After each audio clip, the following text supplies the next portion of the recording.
Hello नमस्कार दोस्तों, teach गुरु के यूट्यूब चैनल पर आपका हार्दिक स्वागत है। तो दोस्तों, बीपीएससी बिहार शिक्षक भर्ती है, उससे रिलेटेड कुछ नई अपडेट है जो मैं इसी वीडियो के माध्यम से आपको बताने वाला हूं। तो वीडियो को अंत तक देखिएगा एंड चैनल पर पहली बार है तो चैनल को सब्सक्राइब करके बेल आइकन को प्रेस कर लीजिए ताकि जो भी नई अपडेट आने वाली है वो आपको सबसे पहले मिल सके। तो चलिए दोस्तों, क्या है यहाँ अब क्षय क्षमता परीक्षा है 26 तारीख को होने जा रही है एंड 3 ही अवसर मिलेंगे। ये क्या मामला है, 3 अवसर वाला क्या मामला है, हम देखते हैं क्या है।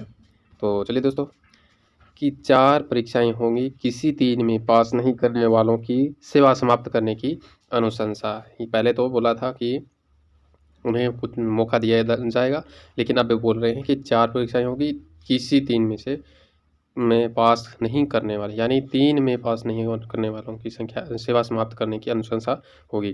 पहली क्षय क्षमता है परीक्षा है 26 को और 3 ही अवसर मिलेंगे। तो क्या दिया है, परीक्षा से संबंधित समिति की हुई बैठक के पाठक और आनंद किशोर भी रहे शामिल, यही की है। बिहार विद्यालय परीक्षा समिति को दी गई है परीक्षाएं आयोजित करने की जिम्मेवारी। समिति के गठन की वजह क्या है, बिहार विद्यालय विशिष्ट शिक्षक नियमावली 2023 की कंडिका 4 में इससे संबंधित प्रावधान है एंड इसके अनुसार वैसे स्थानीय निकाय शिक्षक जो क्षय क्षमता परीक्षा में शामिल नहीं होते हैं या तीसरे प्रयास में भी क्षय क्षमता परीक्षा उत्तीर्ण होने में विफल रहते हैं, उन पर निर्णय लेने को विभाग की समिति क्या है, सरकार से अनुशंसा करेगी। इसी क्रम में समिति ने अनुशंसा की है। सरकार निर्णय होगा अंतिम, सरकार का जो निर्णय है वो अंतिम होगा। समिति की अनुशंसा पर राज्य सरकार को आगे फैसला करना है एंड खासकर नियोजित शिक्षकों की सेवा समाप्त करने की अनुशंसा पर सरकार का निर्णय ही अंतिम होगा। समिति ने अपनी बात रख दी है, अब सरकार के स्तर पर इस पर मंथन होगा। क्या है, अब इस सरकार के स्तर पर ही क्या है, इस पर मंथन होगा एंड इसके बाद है 3,50,000 यानी 3.5 लाख नियोजित शिक्षकों का राज्य भर में, ये कितने हैं, 3.5 लाख नियोजित शिक्षक है इस बिहार राज्य भर में, पूरे राज्य में क्षय क्षमता परीक्षा में उत्तीर्ण होने वाले नियोजित शिक्षकों को राज्यकर्मी का दर्जा मिलेगा। शीघ्र होगी चारों चरणों की परीक्षाएं। बैठक में यह निर्णय लिया गया है कि 26 फरवरी को पहली क्षय क्षमता परीक्षा लेने के बाद उसका रिजल्ट घोषित किया जाएगा। इसके बाद 3 चरणों में लगातार परीक्षाएं ली जाएगी। चारों चरण अतिशीघ्र पूरे कर लिए जाएंगे। बैठक में यह भी निर्णय लिया गया है कि जो शिक्षक इन चारों चरणों में होने वाली परीक्षाओं में से 3 चरणों का जो परीक्षा में नहीं बैठते हैं या 3 से कम चरणों में बैठते हैं या 3 चरणों की परीक्षा में बैठने के बाद भी उत्तीर्ण नहीं होते हैं, तो उन स्थानीय निकाय शिक्षकों की सेवा समाप्त कर दी जाएगी।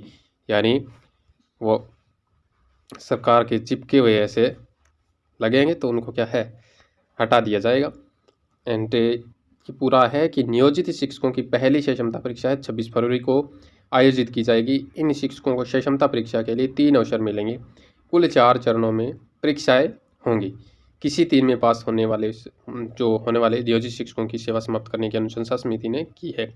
यानी अगर 3 में पास नहीं होने वालों को क्या है, सेवा समाप्त करने की अनुशंसा ये समिति ने बनाई है। एंड शनिवार को शिक्षा विभाग में क्षय क्षमता परीक्षा से संबंधित गठित विभागीय समिति की बैठक में यह अनुशंसा की गई है।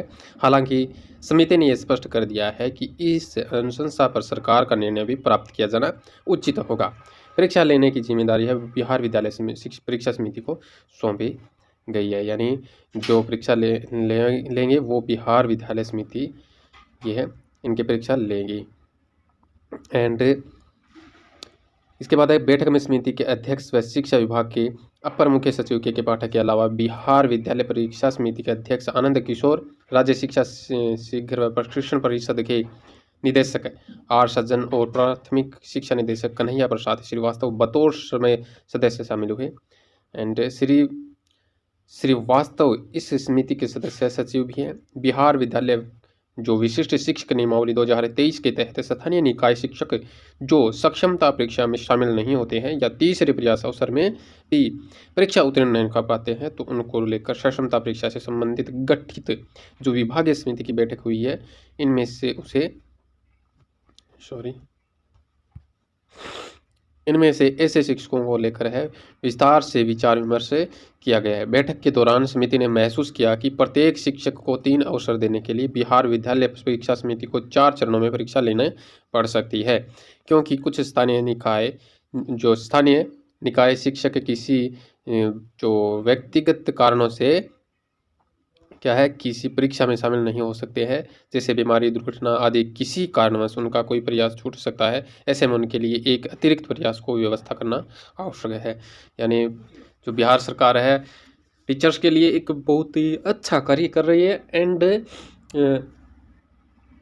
क्या है कि जो भर्तियां भी बहुत बड़ी निकाल रही है, एक लाख पद, 71,000 पद है। यानी TR3 है, उसमें भी कितने 71,000 पद है। TR3 जो अभी होने जा रहा है 20 मार्च के लगभग, तो उसमें भी क्या है 71,000 के सीटें हैं।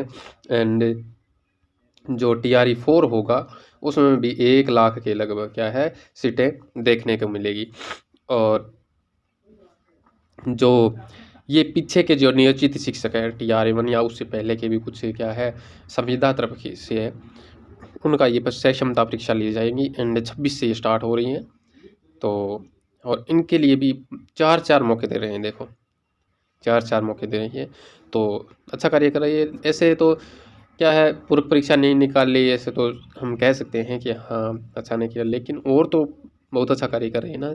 ज्वाइनिंग कितनी फास्ट हो रही है, परीक्षाएं कितनी सफलता से हो रही है, वो सभी कार्य ही अच्छे से कर रहे हैं। तो लगे रहिएगा अपनी तैयारी पर। एंड मार्च में जो परीक्षा है वो अच्छे से दीजिए। एंड उसके बाद अगस्त में भी क्या है परीक्षा 4 माह के बाद, तो लगे रहिएगा अपनी तैयारी पर।